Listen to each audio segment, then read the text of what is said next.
Okay, there we go. Hey, what's up? It's your boy. Oh, let me hit record as well. Okay, just so I have it for myself. Hey, what's up? It's your boy DJ Elf7, and today is actually our second panel of the Unified Platform. Today the discussion is on the wealth gap. Some people talk about the income gap. There's also a wealth gap that's quite significant. So this is actually one of the hottest topics, I think, for this particular, you know, um, for this coalition effort right here. The fact is that we know that the 1% controls a large majority of the wealth in this country, and the bottom 50% is really not doing that well at all. But first, we're going to start off with the panel. We're going to have some introductions from our panelists, candidates from around the country. We're going to start off with Jeff, who's in the top left-hand corner of my screen. Go ahead, Jeff. Introduce yourself. Oh, hi, I'm Jeff Young. I'm in Kentucky's 6th Congressional District. That includes Lexington, pretty much the middle of the state, middle toward the east. And I'm running in the Democratic primary. I have one opponent there, and the ultimate opponent is Republican Andy Barr, who has been in Washington since 2013. He's a neocon, he calls himself a friend of Israel. And beyond that, he's just a typical far right-wing Republican. Okay. Appreciate that, man. All right, so next we have my man. I'm sorry, were you finished? Yep. Okay, my man Brian Winters, actually, he's quite exciting. I'm so happy that he's here today. Go ahead, Brian, why don't you go introduce yourself? Hey, I'm Brian. I'm an organizer with the American Union, and we're building a block of swing voters to collectively bargain for a better social contract. We have a legislative package that ends poverty, ends mass incarceration, and ends the endless wars. And the deal for Congress is if they put it on the president's desk before the election, they can earn our support and our votes. If they refuse, their incumbents have a chance to win them. And by pitting challengers versus incumbents instead of playing this Republican versus Democrat game, we can change the dynamic and all come out ahead. In terms of being a political player, you were actually a legislator before in New Hampshire, and also I believe that you have moved to the Carolinas now because you know the importance of the political of those states into the political game. So just you've been an incredible resource just for myself, and I have a lot of respect for your political acumen and organizing ability. You're not just a regular guy. You're not just a regular guy. That's a fact. Yeah.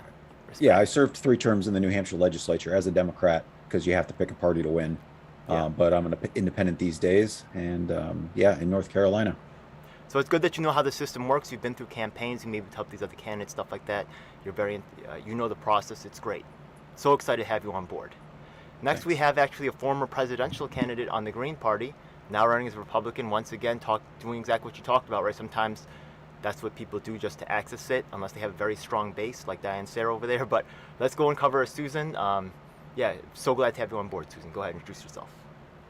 Hi, I'm Susan Buchser-Lahake, and yes, I'm a Republican running for West Virginia's U.S. House of Representatives 2nd District seat.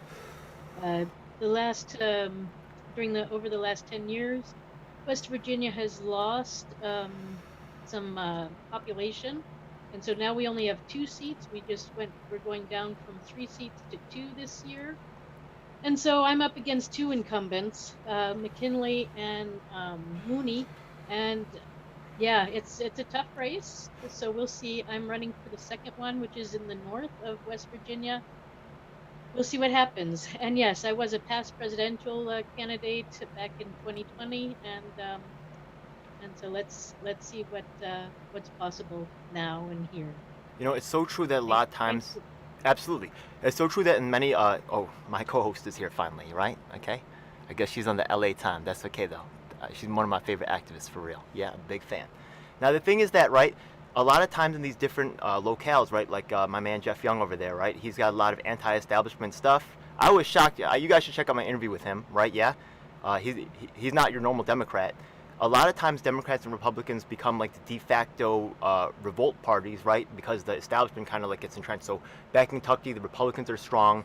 In West Virginia, you're trying to go through the Republican route. But Actually, your next candidate, Diane Sayre, comes from a movement that was started by LaRouche, who was himself a president candidate several times. They have a long political career. So does Diane Sayre. And also, I'm on the front lines with her at so many events.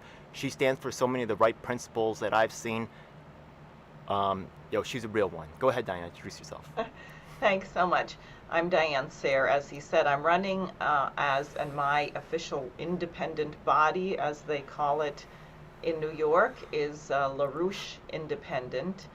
I'm running for U.S. Senate, challenging Chuck Schumer. It's quite a fight here because they've changed the law, so I'll need 45,000 valid signatures to get on the ballot, which I have to collect in 6 weeks, beginning on April 19th. But as Ed said, I have been a political organizer for 35 years, worked with LaRouche for 33 years. He passed away 3 years ago.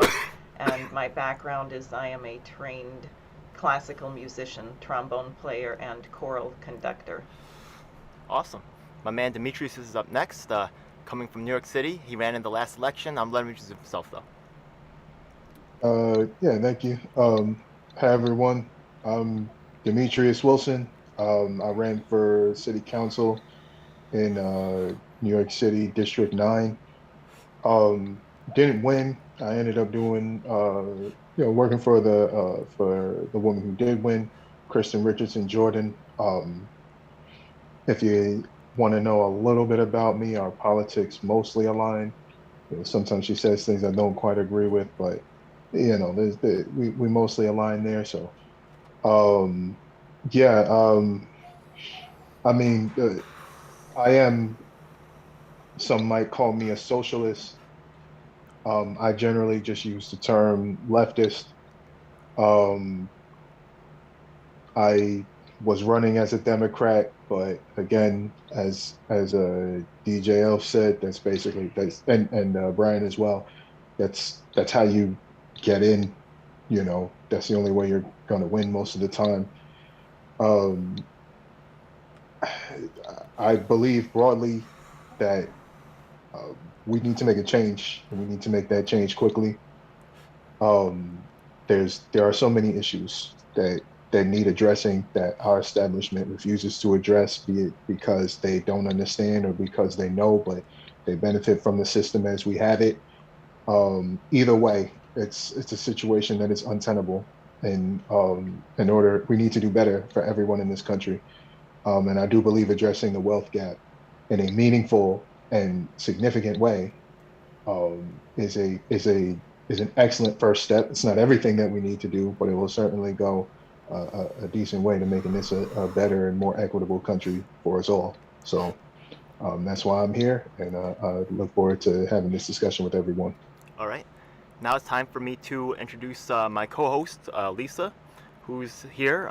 So glad to have her on board. Go ahead, Lisa, introduce yourself. Hello, everyone. I am an independent political activist. Met DJ Elf7 on the Tulsi Trail virtually. We've yet to meet in person, but that's going to happen. And just fighting a good fight, different issues, from student loan reform to housing. I'm a really big advocate and worked in all kinds of. I've worked in foreclosure defense, which I believe will be a problem in the very near future, and a lot of other issues. So that's relevant. Excited about talking about this issue in particular, because I have a kind of a situation happening. Yeah, that's relevant for the wealth gap. Yeah, so glad to have you on board, Lisa. Hell yeah. So representing LA, East Coast, West Coast. That's how we do. We got my man Justin Graywolf, a very interesting cat. Actually, he was responsible for some of the development of Halo, I believe. He's on the West Coast. Go ahead, Justin. Wow, but that was still a while ago. That's still cool as hell, though. Oh, okay, fine. So, getting to a better place. So my name is Justin Graywolf. I'm in Washington. I'm running for Congress for the 8th Congressional District here against what I would call a corporate Democrat. as well as now like 3 Republicans, which should be fun. I'm running as an independent. Okay, that's awesome. So I'm actually, give me a second. I'm going to actually bring up my, ooh, dang, am I streaming this? Oh my God, what's going to pop up here? Okay. I'm going to pop up the document right here. Give me a second. Okay. Let me grab this over here. And so the thing that I usually start off with here is there's some ideas regarding the unified platform. We have some Secrets proposals. regime, and the classification of animal. And Oh, I'm sorry. such a Okay. So yeah, one of the proposals that we have already so far is going to be, let's start with one of Susan's. I believe she made quite a few proposals. Actually, I'll let her talk about which one of the proposals that she has introduced first off. I'll let her choose which one she wants to introduce. Susan, you're muted. Oh, Susan, you're muted. Yeah. Okay, there I am. Okay, you know what? I think I'll do number 13 then, the parents' force. Okay. So it actually, the concept started out with the mother's pay concept. And the reason for that is that currently, we pay men to do the most manly thing that men can do, and that is defend the country, right? Or defend themselves, or defend their communities and everything. But we don't pay women to do the most womanly thing that women do, and that is to get pregnant, be pregnant, and birth a child, and then raise it for 20 years. So I think, yeah, we have to go about this differently. And I think that this would also solve a problem, or sort of along the concept of a UBI, where someone in a partnership, in a love relationship, it doesn't have to be men and women, it can be 2 men or 2 women also. But in a partnership, there should be declared one person who would be sort of the stay-at-home, raising the child, raising the family sort of person, who is their main focus is to do that. And then one person is more like the satellite person, the father figure who comes and goes and whatnot. And the real concept is that right now we have a lot of people being parents, but doing it as a hobby, because they have to work 2 and 3 jobs just to keep a roof over their head.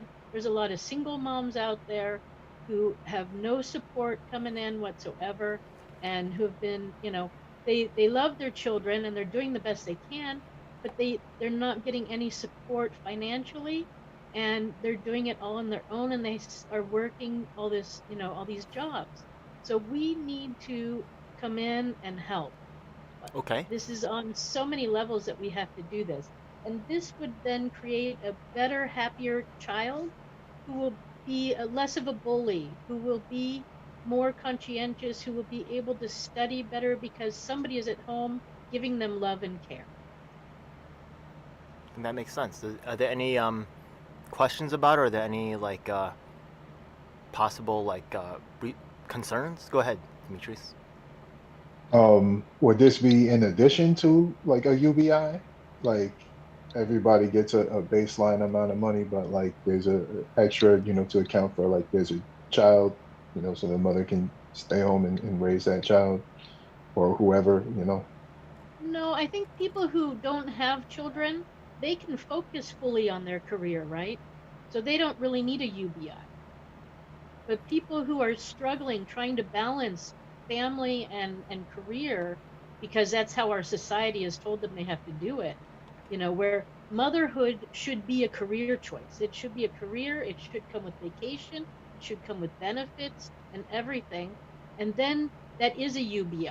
Okay. And like I said, if 2 men decide that they want to be a family, and one of them decides that they're the one that's going to stay at home, then they would get the mother pay to stay at home, and the other one would get a little benefit package, of some sort of I guess it would be sort of like a UBI type of thing, just so that they can maybe work one less job or a little less hard, and then they can spend some time at home. I also have a quick question. Yeah.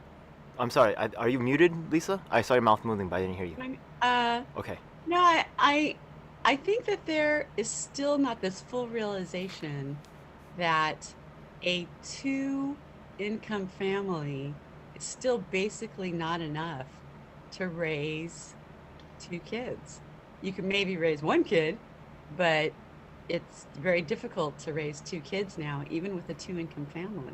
Because if you've got both parents working, then you have to have childcare, which is also very expensive. You have to so it's almost an impoverishing act to have children. And when you're a single mom, I'm a single mom, it's definitely that. I mean, you can't do the same things that you could do before. Wait. And because you don't have the time. I do have a question. Yeah. What about so I think that's a great addressment right there by Lisa right there. What if we had like a child tax credit system? I think there's already an existing child tax credit. Maybe we could. It went out. It ran out. Maybe we can. Maybe we could like use that already existing or previously existing program and expand on it. Maybe you have some kind of numbers in mind. I don't know. Maybe not. But it sounds like there's something that it sounds like we're close to agreement on something, because everybody's just working towards a solution here. There's no concern so far with this plan. Am I correct? It sounds like overall we have a possible winner here. Well, this is the thing: is that what they were doing is that they were giving it to you ahead of time. So it used to be that you did your taxes and you got a big chunk of money. Now they were starting to like increment it, give it to you once a month, like $250, like, per kid, whatever. And this year they decided, okay, we're not gonna take it out of your child credit. We're gonna give it to you. But that was just this past year for 2021. So who knows if they're gonna ever do that again. But they probably won't. Not without they probably pressure. won't. Yeah, they probably won't, especially since the Republicans want to win, and this is an issue. They don't want to give anybody any money because they don't want people to be happy for the next election. And this is like, again, these sort of group politics that are really going against the needs and concerns of the people. I'm not putting this all on Republicans. I'm just saying that it's that them against us kind of mentality that's keeping something going, for the good of the people, even though really both sides want it. So there's one thing I just want to make sure of, just for Demetrius. I'm sorry, yeah, Demetrius, because earlier you did ask, right? Is this what you're going to ask? Or I'm going to find out in a moment. But earlier you did ask about if this was UBI, but I feel like UBI is like a separate issue on its own. I asked if it'd be in addition to it, like, as in, you basically so we do this on top of the UBI that everyone. I'm thinking this is. I think that this is a standalone thing. It should be on top. I'm thinking this is. Yeah, I'm thinking. I'm thinking. Okay, so each proposal stands on its own. So you could propose UBI with this. You could propose UBI alone, or this thing alone. I would suggest that most proposals propose small things on their own because they have the most probability of passing. I like this idea on its own. A parent's right, like a special money set aside for parents to try to help them with their expenses and stuff. I have no problem with this plan all by itself. But it's not helping parents. It's making motherhood a career choice. So that is your career. You spend 20 years raising happy and healthy citizens, because that's the problem. We have a lot of people who have so many mental issues right now that, everybody should become a psychologist. We certainly don't need any more lawyers. We need a lot of psychologists out there. That's what we need right now, because everybody has mental issues because of the way that they had to be raised with single parents, or with broken homes, or with, just alcoholics as parents, and abuse of all sorts. I want to make sure that Demetrius' issue is covered. We desperately need help here. So motherhood has to become a career choice. You stay at home, you raise your child, you do volunteer work, you work with other mothers, you help raise the community. Along with my plan here, the other plan that is also a UBI sort of concept is that everybody gets involved in their community. We've become so broken apart, and this is what's dividing the country. We need to come together. So two things that are happening very soon. We have soon in 2026 is the 250-year anniversary of our country.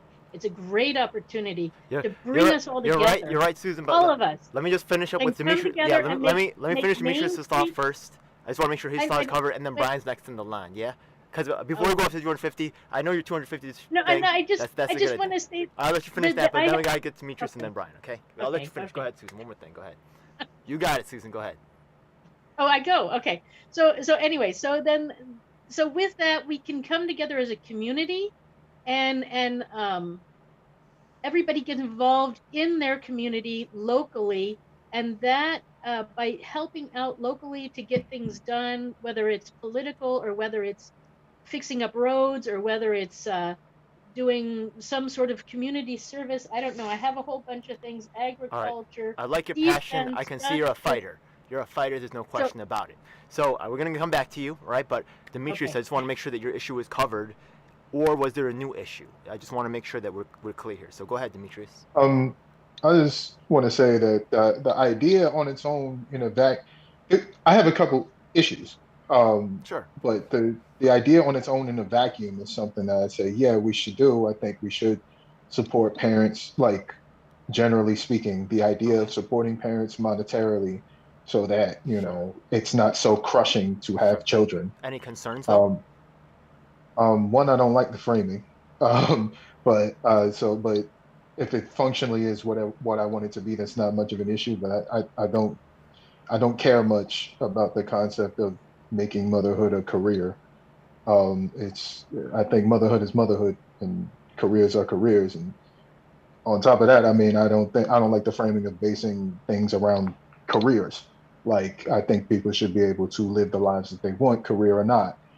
On top of that, I also think that priority-wise, I think we should prioritize a universal basic income, and then this should be on top of that. Like, I think we should make sure that everyone lives a decent standard of life first, whether they have kids or not. And also, this can support those who do choose to have kids. I think that we should expand, generally speaking, my belief is that we should expand people's ability to choose, to live free lives and do what they choose to do. If you're monetarily limited, you can't. So those are that's some the deep idea. thoughts, Demetrius. Those are some deep thoughts right there. I like that. I'm gonna go check out my man Brian right now. Go ahead, Brian. What were you gonna say about this? Yeah. So, to me, it sounds like universal basic income with a children's dividend. And so what we're proposing for 2022 is $1,300 a month universal basic income for adults, plus 1/3 of that, $433 a month for kids. Wait a minute. Who is we? Who's we? The American Union. Okay, so that's the American Union legislative package. And AmericanUnion.com, right? Or is that .org? AndAmericanUnion.com. Okay, yes. So that people know that is right. It's a cool legislative package. They have their own thing coming up, I think, next Sunday or something. When is it you guys have your own show coming up on this unified platform, dedicated to your own thing? But this, UBI package is part of that legislative package. So for people who don't know what that is about. Okay. Yeah, and so I guess, so it sounds like this plan would Susan's proposal would fit into that, unless her proposal is to make it conditional, and that there'd be some sort of checking to make sure that a mother or a parent was actually staying home and not working in order to get this extra money to help raise a family. And in which case, if it was conditional, then I think I would object to that. But it can be done through universal basic income and help lift up every American family. If you want to make a quick response, Ms. Sarah is next, right? But if you have a quick response, Susan, is that a yes or no to that? Just there should be training involved, and so that was like really yes or no question, right? Really, right? Yeah, I think training should be involved because I don't think a lot of people know how to be parents at this stage. So you say there is qualified?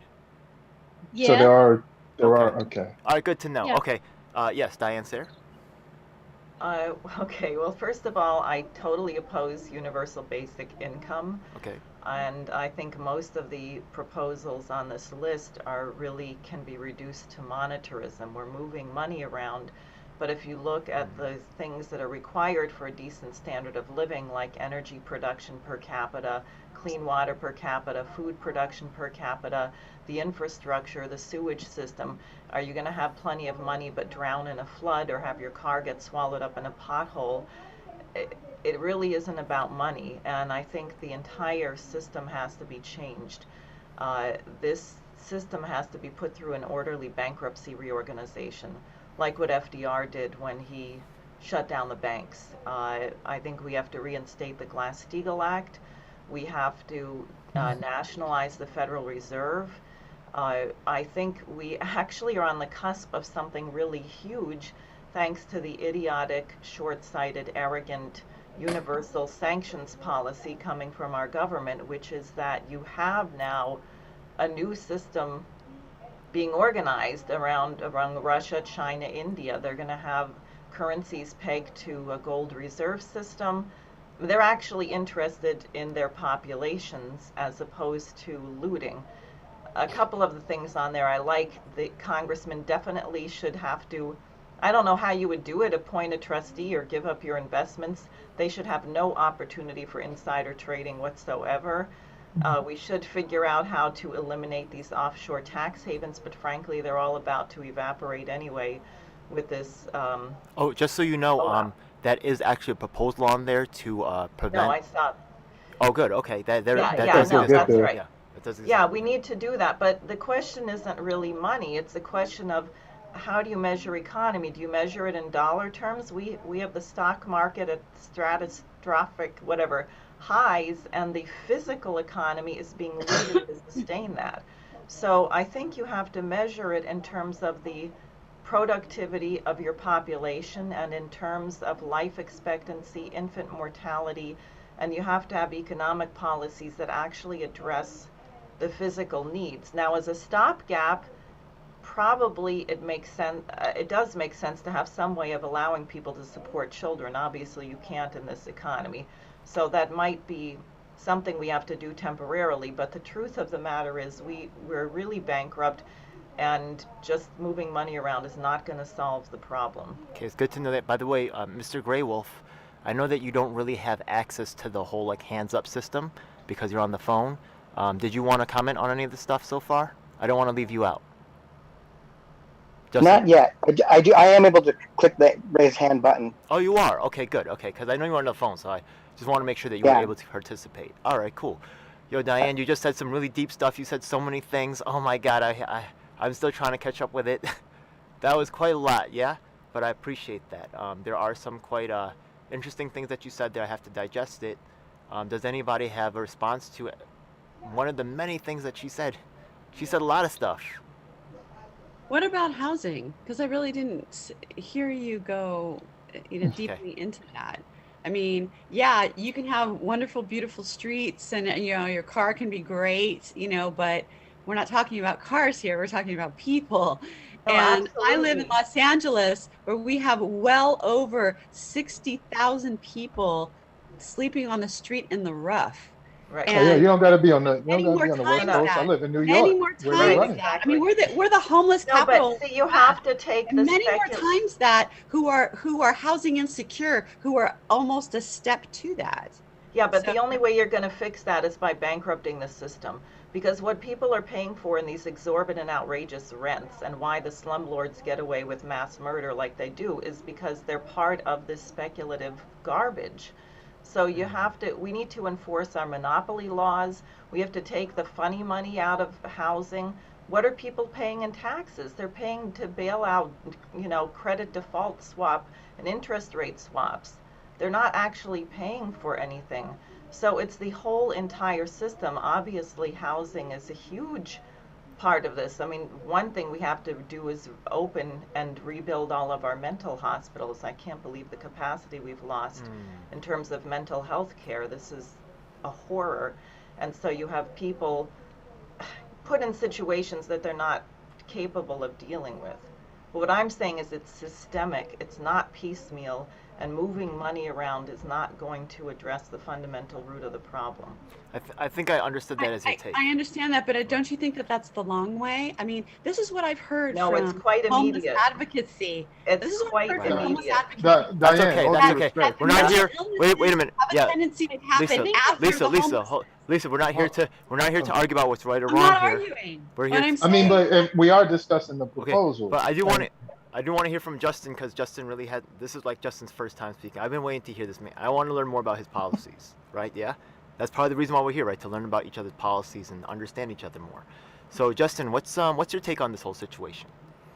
Well, so this isn't a policy thing specifically, but it's something that's come up recently that I've been thinking about.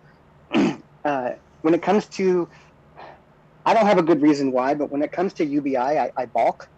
Something about it just doesn't Fair. just doesn't work for me, and I don't know what that is. Okay. But Perhaps think about that. but on the other hand, one thing I've been thinking about is this idea of we pay taxes, we get different things out of them, and I've been starting to wonder if that's actually going somewhere else. So let me stick to this part. Rather than the idea of providing money for just providing money, or for Susan's idea around the stay-at-home caregiver, it seems like it would be easier, and it doesn't bring up the whole idea of bankrupting the country to give everybody money, of just looking at, so make sure that everybody has guaranteed housing. I know in some areas this is true, and I definitely know in my area this is true, that there are lots and lots of empty homes just sitting there. That could go to the speculative part, But not enough to cover everybody. Not everybody, and there are things that need to happen about that. But it was just the idea of everybody has a home, everybody can eat. I won't even get into health yet. It is a Like necessity. those two things. Okay. And if they wanted, well, I mean, because there's an aspect of capitalism I still like, but at the same time, everybody should have their basic general needs met. And good point. And anything else you might want to get is extra that you would work for on your own. If that makes sense. Hey Justin, I don't know if you have any time after this is over. We can talk about that, because what you're describing is essentially market socialism, where you take people's needs off of the table. You know, like a government provides for what everyone needs, but market still exists for things that you don't necessarily need, right? Okay. Yeah. That's effectively what I am, like a market socialist. But you know, it like, I think that could be done, but we have to drag it out of our system as we have it first. But yeah, man, your idea exists. Okay. I'm sure we could do I have it. a question for Diane. Wait, I have a question. Just Diane. one. Okay, just one more thing I have before. a question. One thing, if I could just, I'll let you do that. At least I'm so sorry, but just before they did want to shout out the chat right here. Phenomenal Mysticism. Thank you so much for tuning in. Phenomenal Mysticism does actually express support for the universal basic income. He does, or she does, also support the motherhood plan. Just want to shout out and thank you for checking out the chat.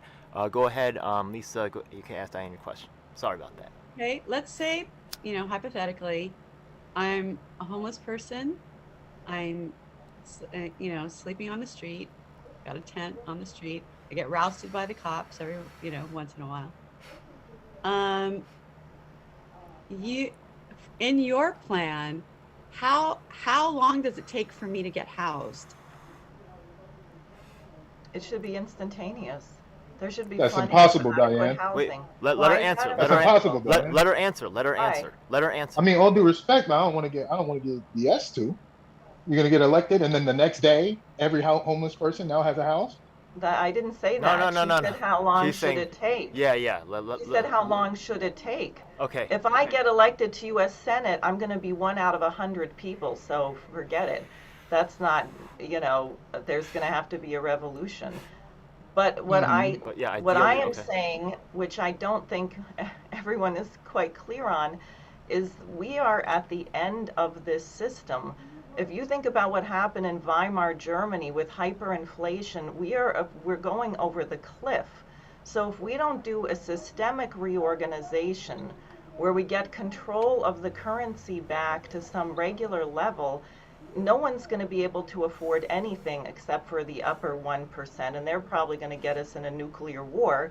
So there won't be, it's really systemic what we are looking at. And that we have to address it from that standpoint. And there are many things that have to be done in the short term. I mean, or as stopgap measures to protect people. Of course, we have to protect people. We have to stop people from dying in the streets.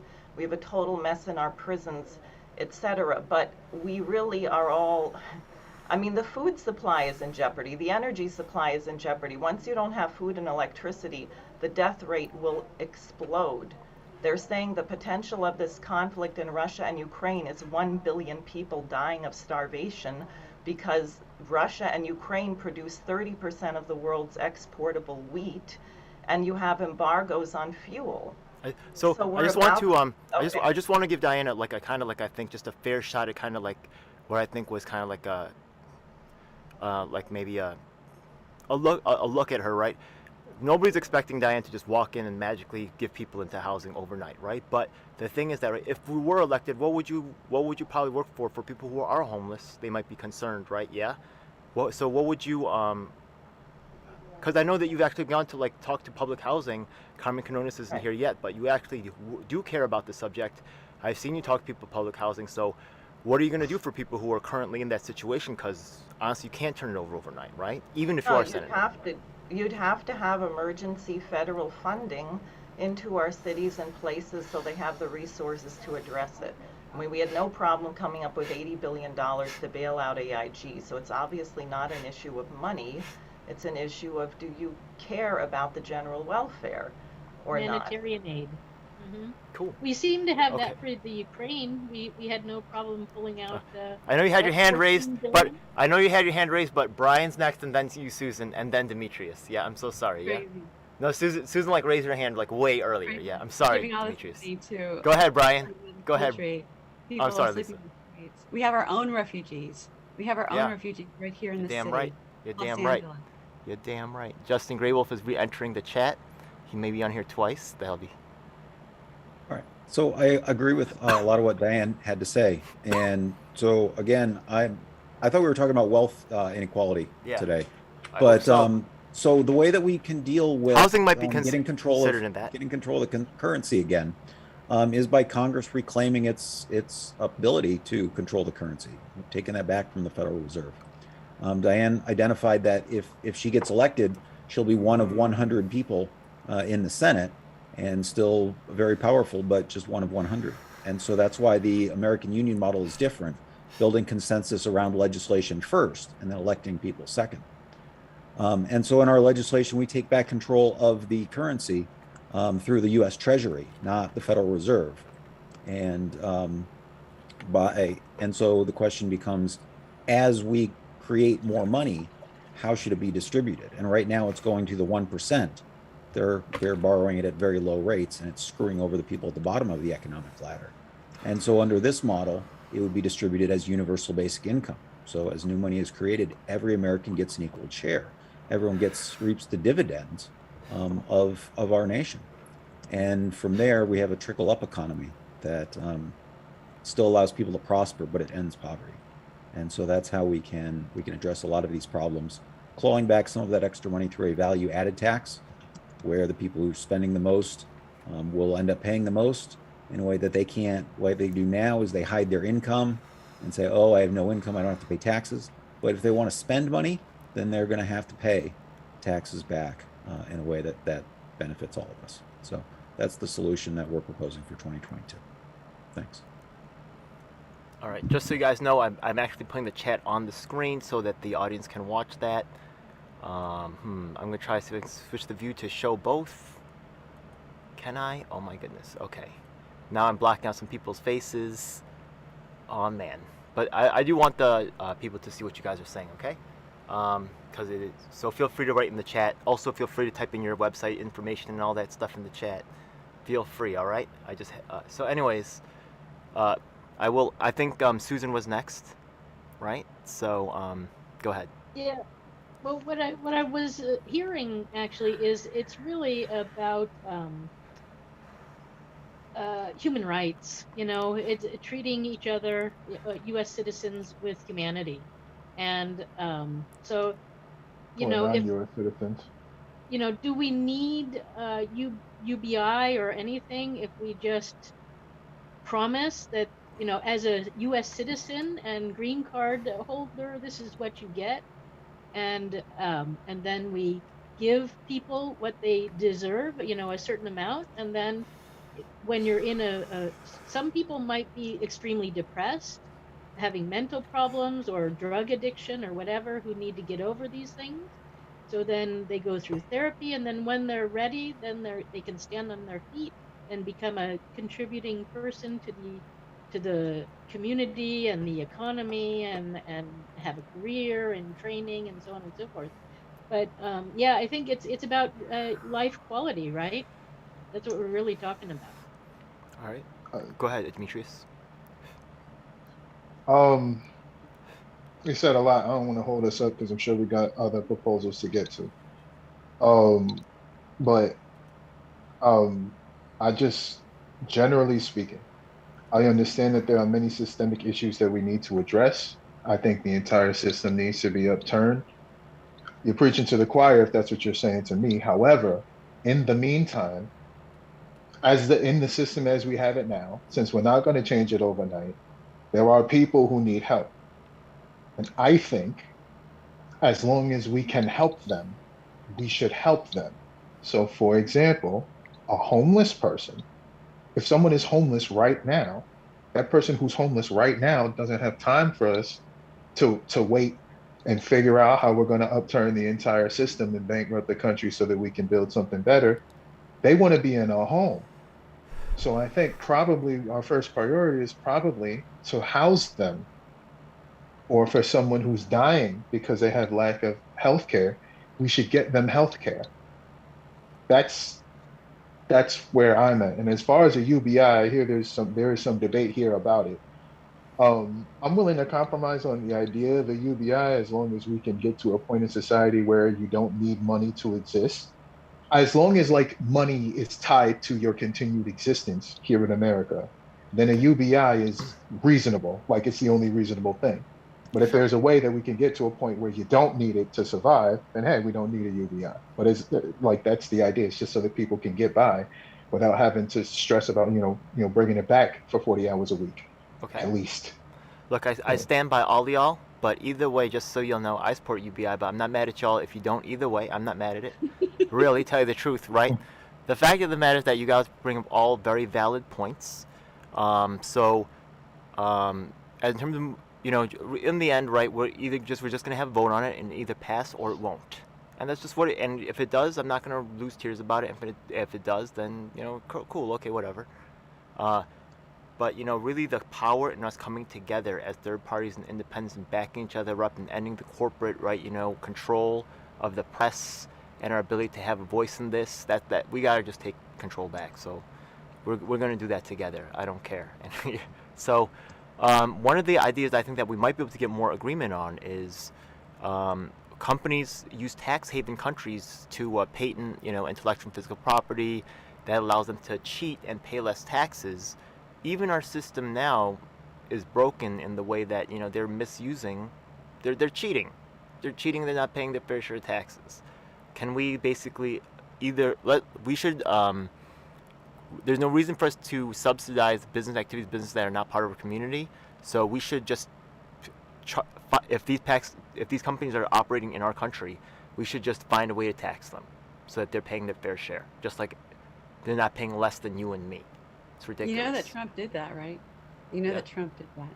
He said that anyone who has an American on the board, even just one American, has to pay at least like a minimum 13% taxes, but they'll allow a deduction. So let's say a tax is like only 8% or 5% in another place, or another country. You can deduct that from the 13%. Oh, really? But that was to get people to onshore to repatriate the funds that were being held offshore. Trillions of dollars are being held offshore.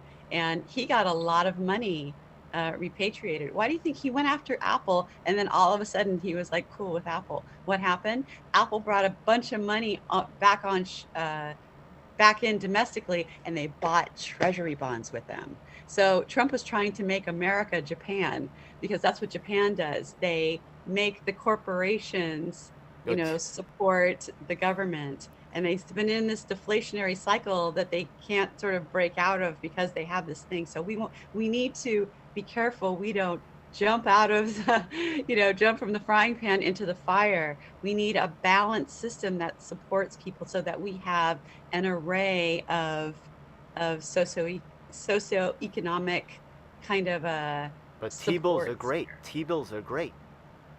T-bills are one of the best investment funds. That's like a gift too. That's not like horrible for Apple to exactly. get. They're getting hooked up. They're getting hooked up too. Badly. Yeah, they'd want to buy it, but that's cool. It's good to get the money back though. That's a cool move. That's a cool move. That's why I love you, Lisa. You know all this stuff. Word up. But one of the things that we need to me, antitrust laws need to be some of the most important. It would be interesting for everyone to weigh in on that, because look, we've got the richest man in the world, basically, or at least one of them, and we know of, but owning most of the farmland in the U.S. It's like, what if he decides, you know what, we shouldn't farm this year, or we're farming no animals, or we're not going to have that. How can we do that and let somebody kind of interfere with our national food supply? Are you talking about zoning laws? Doing this in other countries. Are you talking about zoning laws, or? I'm talking about people agricultural planning. Land reform. Land reform. Yeah, exactly. That you can't have a monopoly on something that's important to the whole country, like eating. Wait a second. So that some people, right, earlier when we were talking about like wealth gap, some people like this whole numbers financial aspect look at it.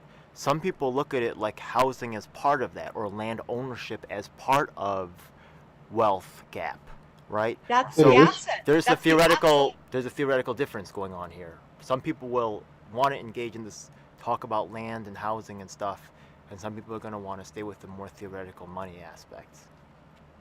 Let me put it this way, and this kind of speaks to a lot of the stuff that Diana's saying. One of the biggest owners of single-family homes is BlackRock. Exactly. Okay? So BlackRock owns all these homes, and people can't buy them. The price hasn't been lowered. So unless we address some kind of antitrust law, some kind of monopoly, they'll just gobble, because they have tons and tons and tons of money, and they can gobble up anything that's cheap. In fact, any drop in prices of assets is only momentary. It's only a momentary event, because they come in, buy up everything, and then the price of everything goes up. And they're artificially doing that, unless we can keep them from doing that. No, and we don't need new laws for that. The laws already exist. Exactly, they already exist. They're not being. Right. I think we need to reinstitute Glass-Steagall. I think that we need to reinstitute a bunch of things that were put in place when it happened the last time in the Great Depression. Actually, the last time was the 2008-2009 huge collapse. Yeah. Okay, and we still didn't reinstitute those laws. And until Subprime we mortgage crisis. can't get back up on our feet again, we have to divest these people So of it sounds it. like you agree with her. It sounds like you agree with her. All right, that's good. I mean, yes, that stuff Go ahead, needs to Demetrius. happen. Sorry, I'm just saying, like, No, you're up. all of You're that up. stuff. You're Like, up. Go ahead. You've You've been waiting. Go ahead. I actually probably should have put my hand down. I don't have much specifically to say about this beyond that's one piece of the puzzle. There are a great many things that we need to get to. Addressing antitrust laws, I do think a lot of these companies are too big. Like certain companies, such as, for example, Comcast, are effective monopolies because in many places, for example, in the Midwest, if you want cable, you have to get Comcast because nothing else is operating in that area. So I also think the language of our antitrust laws probably need to be strengthened, because I think, for example, in that situation, that is effectively a monopoly. Quick question, Demetrius. Yeah. So I'm about to put this in the proposal sheet right now under your name. This is a pretty cool proposal, right? I think that also I think David Cobble also says this a lot, antitrust. But what do you? I guess all I can really say, because it's kind of vague, I'll just say strengthen antitrust laws. Or do you want to just make all trusts illegal in general? just illegalize trusts. Well, how do you want me to Well, put it? Well, well, technically, trusts are illegal. That's the yeah, problem. right. We need to, yeah, exactly. Okay. We need to enforce these things. It's a monopoly. Yeah. And we need to put in the Telecommunications Act that definitely needs to be relooked at. And we need to, because we have monopolies of, I mean, look how Tulsi was completely shut out. Whatever you may think of Okay. Tulsi right now, everyone watching, okay, that she was the highest searched person in the debates, and then Google kept her from doing any ads, any outreach, anything, and she was the highest person searched That is from kind all of parties. funky right there. That's not So cool at you all. can't Yeah. get any traction. You can't move ahead if you've got basically monopolies keeping you from doing that. You know, That and what seems did she want to fishy. do? What was high on her flag? Breaking up the tech monopolies, right? So It's kind of fishy, yeah, definitely. So the wording I wrote is enforce illegalization of trusts. Would you say that's the correct wording? How do you want to word it? You guys can comment on the enforce document. antitrust laws. Enforce- Enforce Yeah. antitrust laws. Is that the right? Is that Yeah. you like that? Okay, enforce I antitrust. think laws. that's a good way to put it. Like I said, I use the term strengthening the language because the laws exist, All right. but either they're not being enforced. I think both of these are happening, that they're not being enforced, and also that their language allows to ways to get around it. For Right. example, I mentioned Comcast versus other cable companies.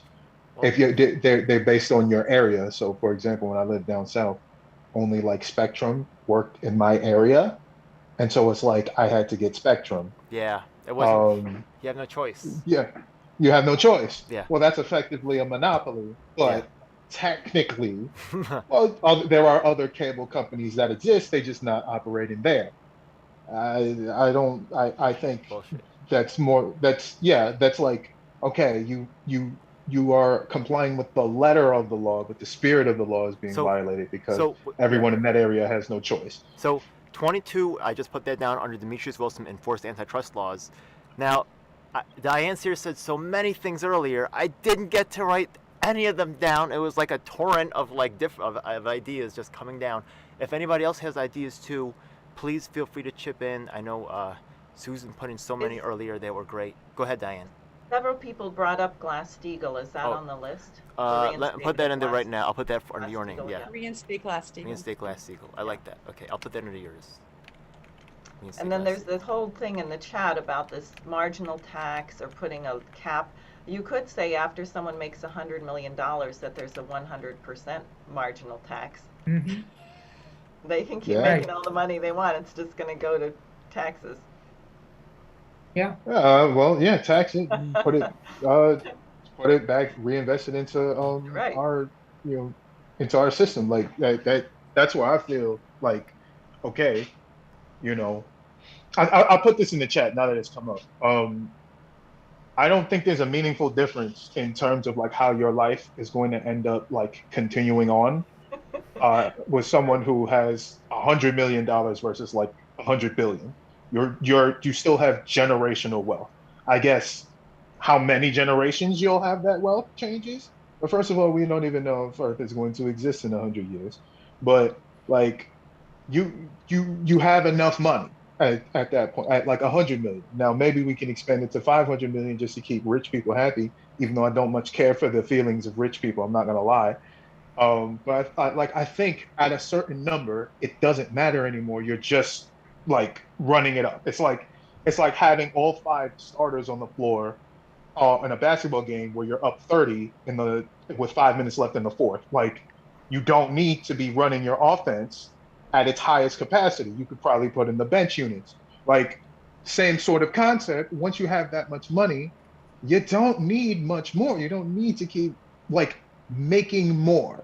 You're just doing it for the sake of doing it at So that point. maybe there's Whereas a right. Maybe we could make that a proposal. I don't know if you want to think of a way to word that. Maybe limit like quantitative easing or whatever. I don't know if there's a wording you want to put for that. But I like the phraseology. I wasn't sure who said it, but I like the phraseology of like a 100% marginal tax rate after earning $100 million, something like that. Mhm. I think I do think it should specifically be a wealth tax rather than an income tax because not everyone makes $100 million a year. No one, well, not very, very few people make $100 million a year, but So what's I- it called? But there are people who have over $100 million and that it's just sitting there is that in their accounts. quick question? Is that the same thing as a maximum wage? I think that's a little different. Yeah, a No? maximum wage is would be a cap on what you can earn in income, whereas what I'm talking about is actually targeting wealth, what you quote unquote have. The marginal I mean, they tax. did. That's What- interesting. what is the People have marginal been tax talking rate? about- yeah, that's interesting that you brought up. I mean, they wanna just take all the money after that. back on that we have a ratio that's set up so that the CEO can only make X times their lowest employee. So even including bonuses. Okay. So Wait a you second. can't, Who's gonna police you know what I mean? that? Wait, So wait, that wait. that way Before- there is before we go that off and- everyone lifts up. If everyone lifts up with Be- the top. Before we go off into another tangent right quick, I know that Justin did have his hand raised, but I just want to take a quick note for the audience and just note that today we have a very special thing right here. I'm going to notice that we are making history right now. In the room we have a Democrat, we have a Republican, we have an independent, we have a former Green presidential candidate, we have a card-carrying libertarian, we have independents in the room.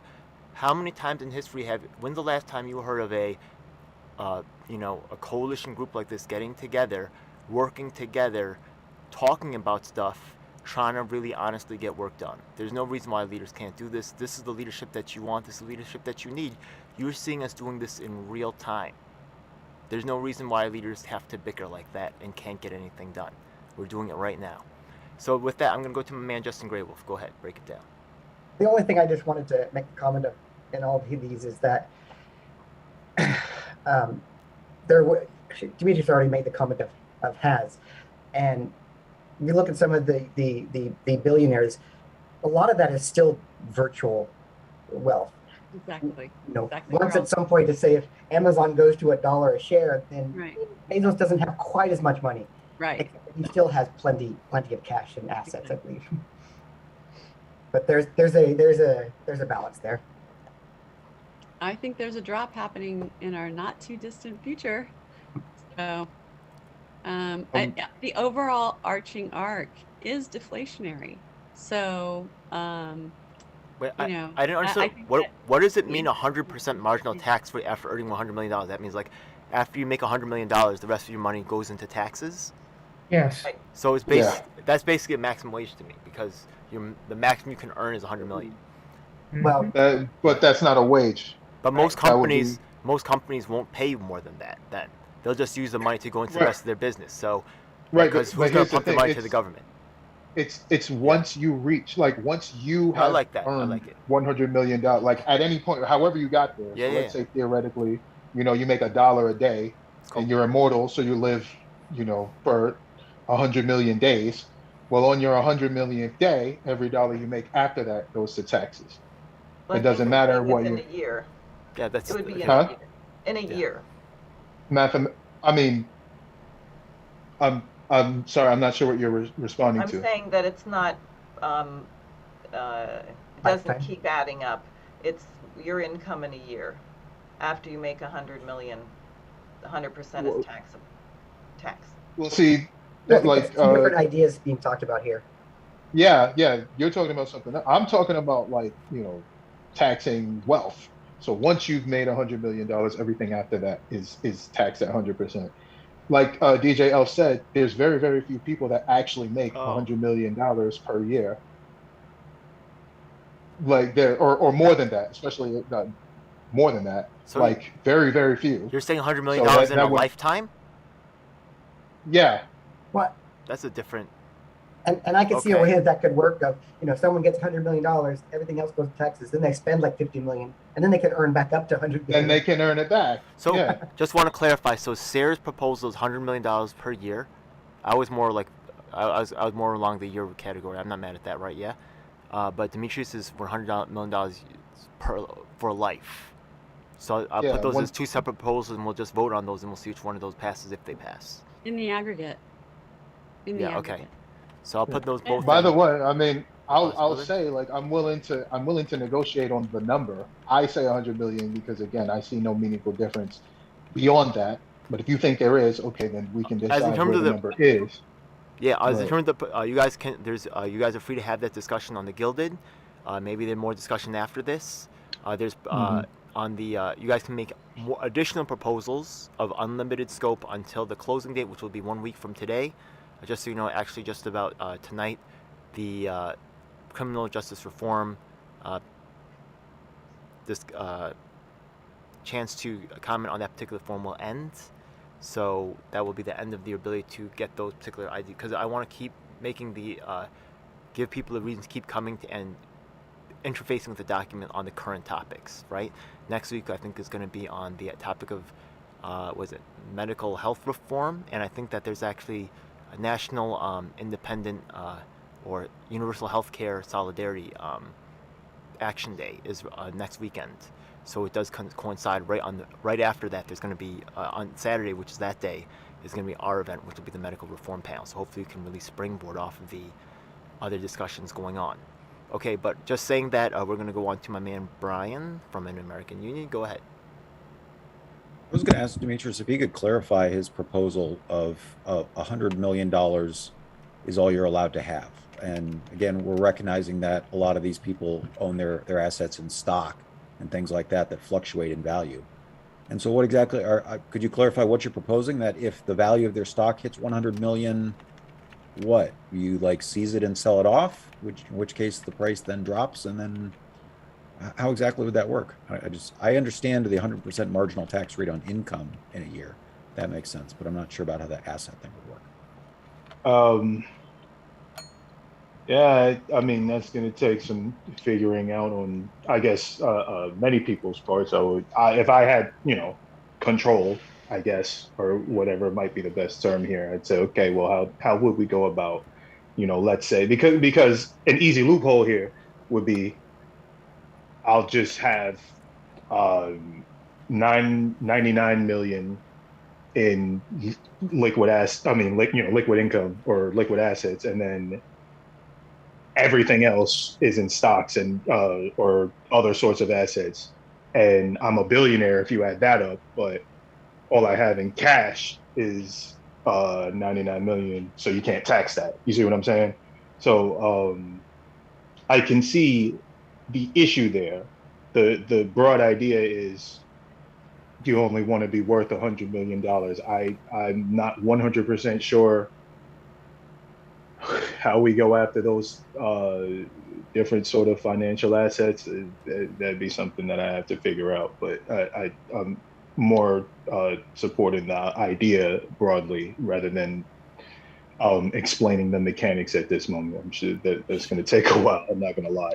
I understand. Okay, I want Well, to. I think it can be simplified. The two proposals that seem to be on the floor can be simplified, I would say, into an income tax, an income limit.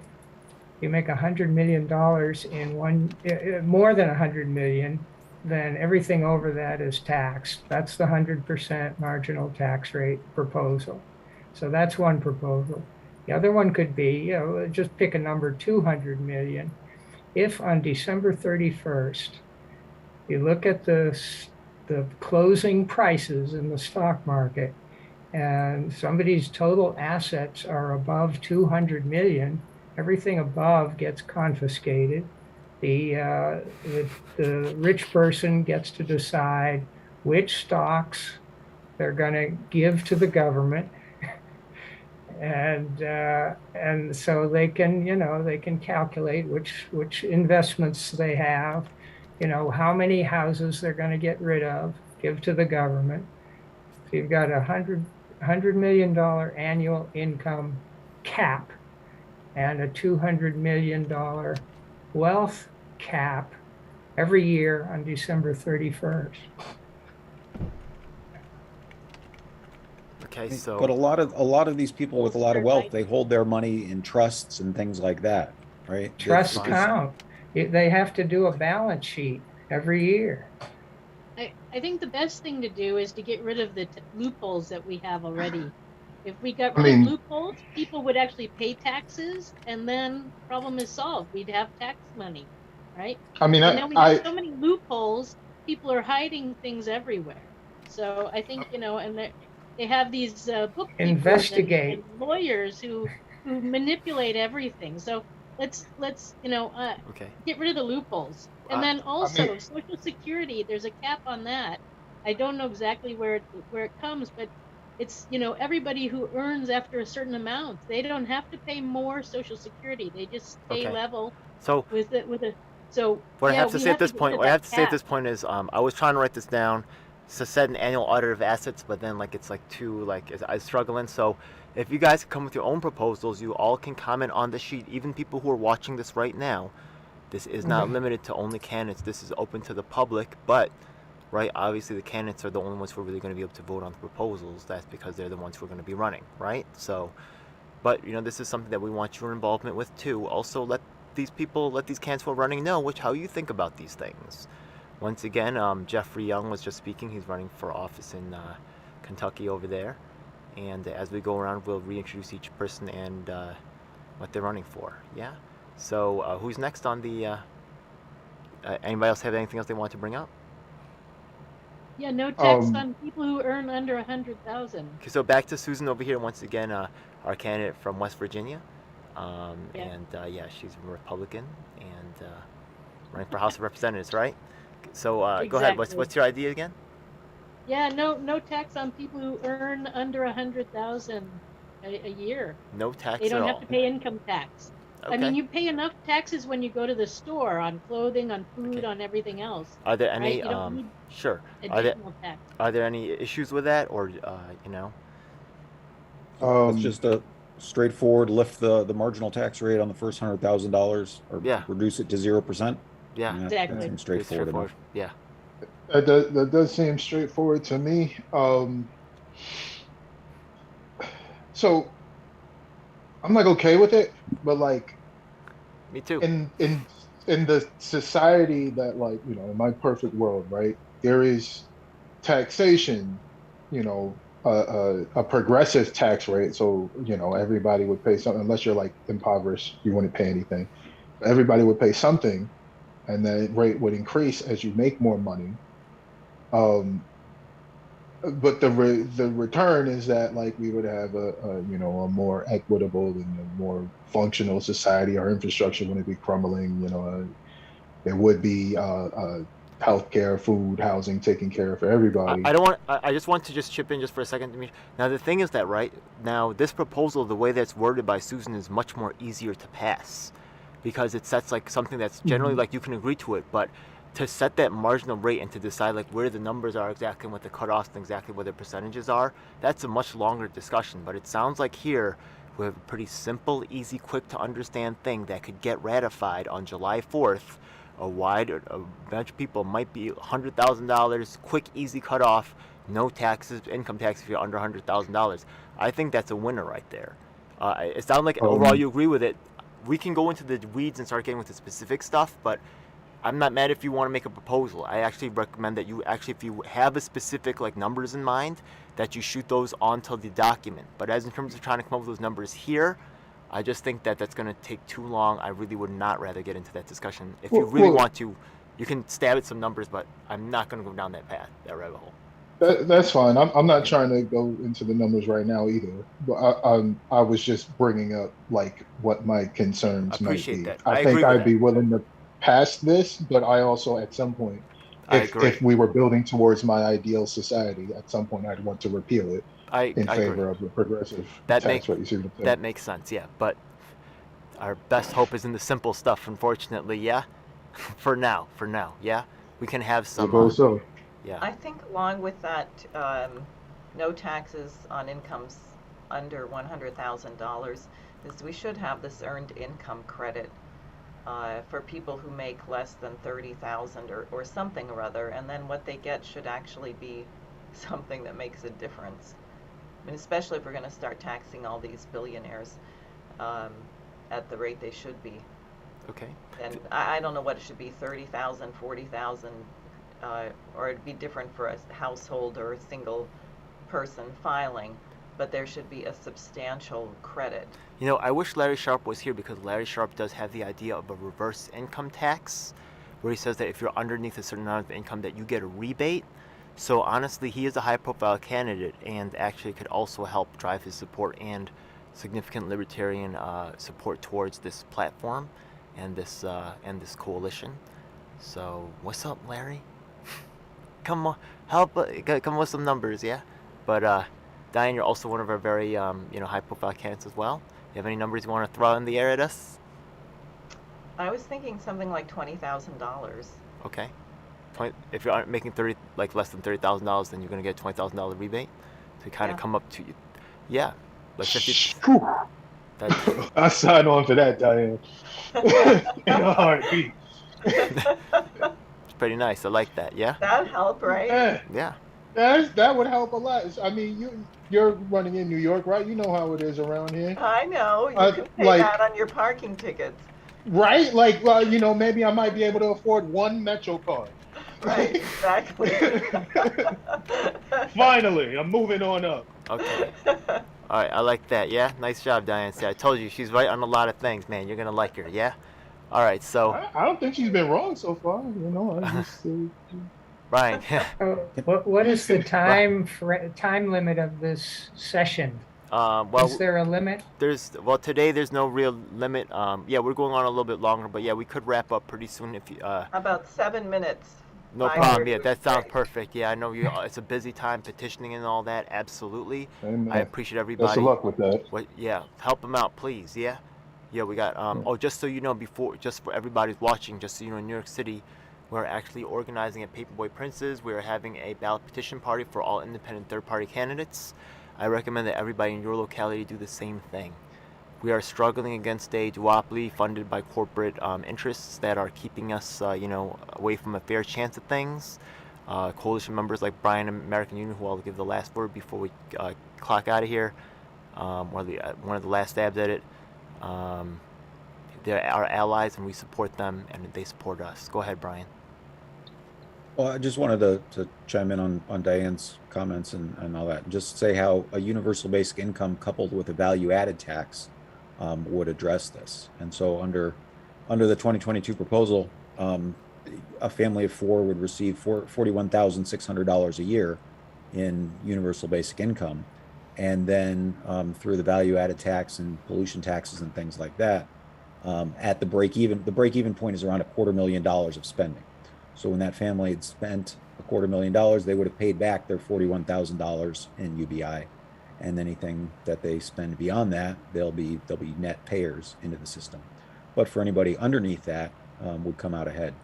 And so you can do it a lot simpler by just making a program universal with coupling with a couple taxes. So that's all I wanted to say on that.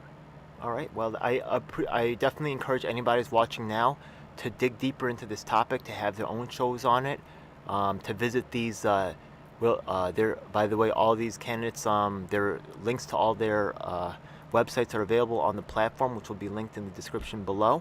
I encourage you to check out all these candidates. Once again, that's Brian from an American Union who just spoke. We got about 5 more minutes. Anybody else want to have some last thoughts to share?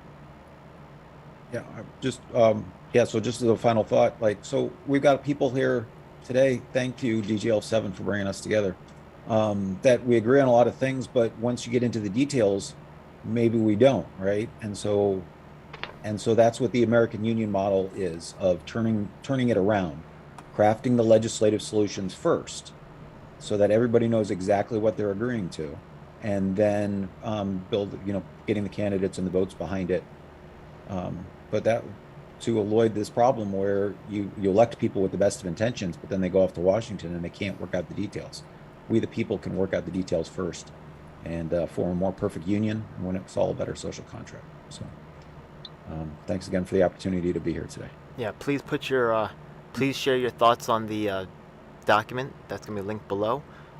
Candidates, I know that you have a lot of ideas. I know your time is limited. Maybe some of your supporters, it's good practice for them to practice their pitches for your campaign by typing them into our comments in our unified platform scheme. Yeah?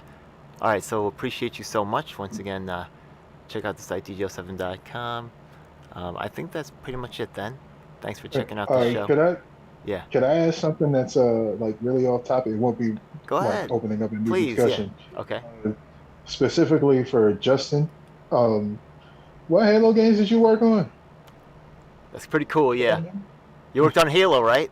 Oh, yes, I was part of the team that worked on Halo 5. Halo 5? Yeah. That's All cool though. right, That's cool, yeah. That is pretty cool. I thought, you know, it might have gone as far back as Halo 2 because I was gonna ask why y'all decided Jackal snipers needed to do that. But Halo 5, I had a lot of fun with Halo 5. Is that Bungie, or is that still Bungie, or is that with another company? Nah, that's 343. Oh, Yeah. 343. Oh, that's 343. That's pretty cool though. Yo, where's the cool gear, man? I said next time you was coming on, you gotta show me something cool, man. Yo, you got some cool like memorabilia? Show me something cool from the Halo universe. I know I know you gotta have something cool over there. Uh-oh. All right, folks. Also, I think my son stole most of them. Oh no, that's okay. All right, well, you had like a battle rifle or something, mock up, or a Master Chief head or something. No, Energy I took a sword. bunch of grunt plushies. Oh, ground plushies. Oh, that's cool. Oh, that's nice. That's cool. All right, all right. What do you think of the show? We're only 2 episodes in. Oh, goodness. Have you seen it? You're gonna make it. I've seen one. Say again? I've seen one. I didn't mind it. I only saw the first episode and only half of it. We're so busy, man. This campaign season. This is crazy. We have no time. Yeah, it's real busy. I'm barely I alive. understand. I'm barely freaking alive. I understand. Yeah. Yo, Diane was begging me for help just the other day. She's like, she was down by the church and I was like eating dinner with. I was at lunch and I was like, oh, I can't. How did it go? That was it. She was at a historic event, the 1-year anniversary of Martin Luther King's speech. Yeah, but only 40 people showed up, which was really pathetic. I mean, this was, you know, the anniversary of Martin Luther King's speech at Riverside Church against the Vietnam War, where the Ford Foundation and everyone cut off all his money because he broke from the controlled person they wanted him to be and took a stand for international policy. She got love for history. That's right. I mean, and that's an incredible speech. I just reread it. It is so worth rereading right now. We're going to be in North Carolina. The Poor People's Campaign is doing a reading of his Beyond Vietnam speech tomorrow night, and I'll be doing part of that. I get to read my favorite line, which is, our only hope today is to recapture that revolutionary spirit. That's right. And go out into a sometimes hostile world, declaring eternal opposition to poverty, racism, and militarism.